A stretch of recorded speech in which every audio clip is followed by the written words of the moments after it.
I've worked with over 1,000 brides over my 20-year DJ career, and one huge thing I learned over time is that if you're treating every bride the exact same way, you're doing it wrong. In this video, I really want to dive into the psychology behind handling different personalities with couples and brides. So at the end of the day, you could put them at ease, you could build trust in them so they allow you to do your thing, and they can truly relax and enjoy their wedding day. You want to eliminate stress from your couples. That's always the goal. And there's psychology behind it, people. So let's nerd out. So I'm gonna talk about two different kinds of brides, the Bridezilla and the Chillzilla. Now they live on opposite sides of the spectrum, okay? They're the two extreme versions of brides. And I truly believe that if you understand how to handle the extreme versions, then the brides that land in the middle, which is most brides, will be a piece of cake. So let's start with the Chillzilla. She's a chill bride. She's kind of last minute on things, right?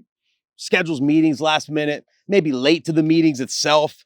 She takes forever to get the paperwork filled out or to give you the playlist she promised you. These brides are very easy to work with, okay? Unless you're a type A type person.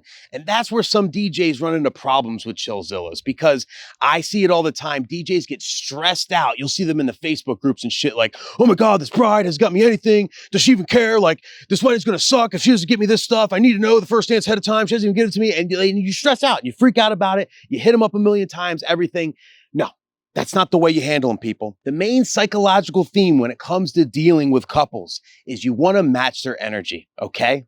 You want to match their energy. It's very, very important, okay? Even if it's not in your nature to, you want to, because you don't want to stress them out. You don't want to cause them any more stress, and you don't want to come out as neurotic, especially to a super chill bride, okay? So if she's chill, laid back about things, you be chill and laid back about things. At the end of the day, if, you end up getting stuff super last minute the day of and it, kind of doesn't work out, something goes wrong or whatever, they're going to be way more forgiving.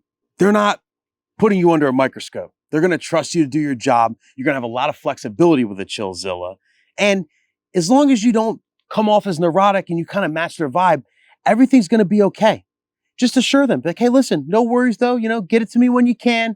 I definitely, need it before the wedding. I just want to make sure I'm prepared or whatever. But beyond that, it's all good. Even the day of, if you want to change anything, I'm good with audibles. We can do that. It's all good. Be chill, okay? If your bride smokes pot, you smoke pot. Not literally, but you know what I'm saying, okay? Trust me, that's how you handle it.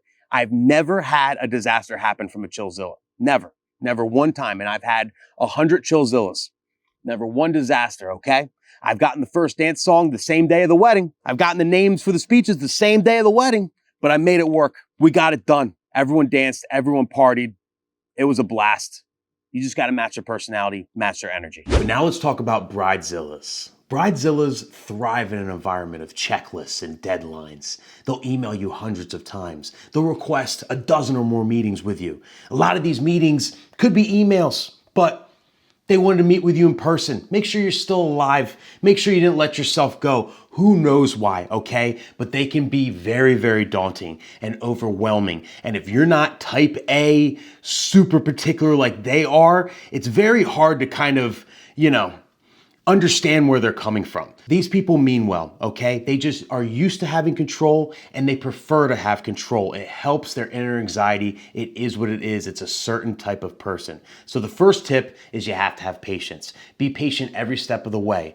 Answer the emails thoroughly, okay? Show up to every meeting and make the meeting worthwhile. Even if the meeting is over a stupid reason, bring up other things that you've talked about in the past or that you might want to ask them just to fill in the spaces. The worst thing you could do is meet with them, answer the one question they wanted to know about, and then just sit there and be like, anything else? Like, that's not going to help your situation, okay? Make it worth their while. Check in with them. Email them even when they didn't email you, okay?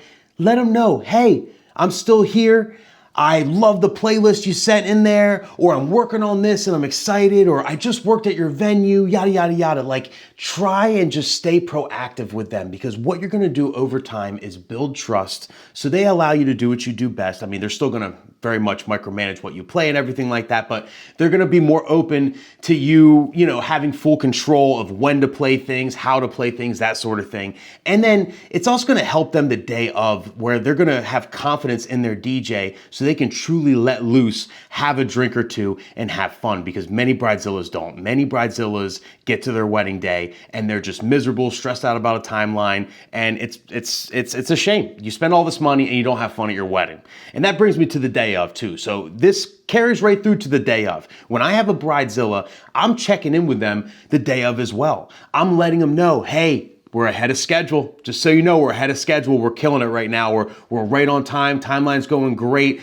I let them know we're about to do this, this, this. I'm gonna check with your photographers. After that, you eat, drink, and then we're gonna dance later. I can't wait. Like, I give them little updates along the way on purpose. Unsolicited updates. Literally just go up to them, just so you know, yada, yada, yada. And you will see them if you do this properly, and, you know, and obviously make sure you're managing the timeline correctly and everything's good there too, you know, because it really matters with this one. But if you do all this, you're gonna see their stress kind of melt away, and you're gonna see them start to get a buzz by the end of dinner, and then they're actually gonna dance all night, and it just works out, and just, it all comes to fruition. And then the best part about a bridezilla, the best part is when it's all said and done, she will write you a novel review. Like, it's not just a review, it's not just a paragraph.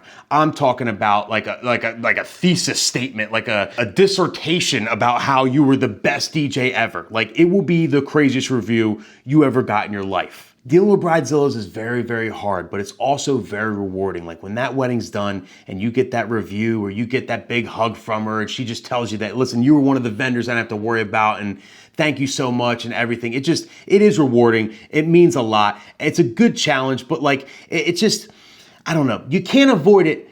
So you have to lean into it. You have to just figure out the best ways to handle this, okay? And with that being said, let's talk about the science behind this, okay? Because this is real life psychology, people. This really, really does work on paper as well as real life. So let's geek out and talk about the science behind this. So in both examples, I'm talking about matching their energy and kind of, you know, putting them at ease that way. Well, that's something that's called mirroring. Mirroring is a psychological technique, and you can use it a bunch of different ways, but I use it two main ways when it comes to couples. The first way is kind of what I explained. I match their energy. If they're kind of wound up and, you know, very type A and worried about stuff, I am too. If they're chill and laid back, I am too. And what that does is that builds trust and also puts them at ease and doesn't make them feel like, I don't know, they're out of place or weird or overreacting or underreacting. You know, they don't get in their head about it because, you know, I mean, if you're a bridezilla and you're a little neurotic and you're a little worried about everything, chances are you're pretty well aware of how you are. You're very well aware, okay? If you're not mirroring them,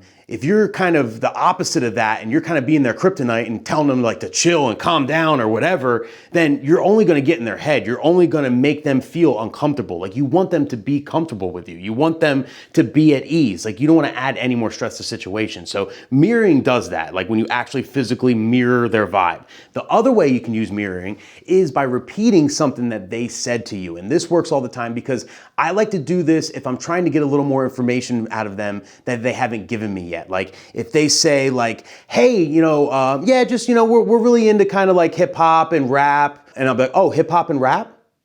I repeated what they said, okay? Now they're gonna be like, yeah, you know, like, you know, 50 Cent, like Biggie, like we love like the late 90s, 2000s. Ah, late 90s, 2000s, huh? So you're like 50 Cent and Biggie? Like other stuff. And then they keep going. Like, if you mirror what they said in like so many words, it's gonna make them open up more and give you more information, you know? And it also works for a stressful time. If they're just like, yeah, sorry, I've just been so stressed out lately. Oh, you've been stressed out lately? That's all you have to say. Now they're going to explain why they've been stressed out, what's been going on. Maybe that affects you, you know, maybe there's something going on or a certain vendor or like, I don't know, you never know. But I always use that mirroring technique as well, just to kind of get some information out of them that I might need so I can better serve them at the end of the day. Like, none of this is manipulative or trying to whatever. Like, I don't do this shit in a malicious way. It's really just so I can better serve them, so I can be the best possible DJ for them. And also I can put them at ease so they truly have a good time at their wedding, you know? Like, this is what it all stems to, okay? And when you do this, this does something called a chameleon effect. She feels safe with you because you're aligned with her mindset. Like, this isn't just customer service, it's science. And keep in mind, everything I'm saying is genuine. Like, you want to be genuine about all of this.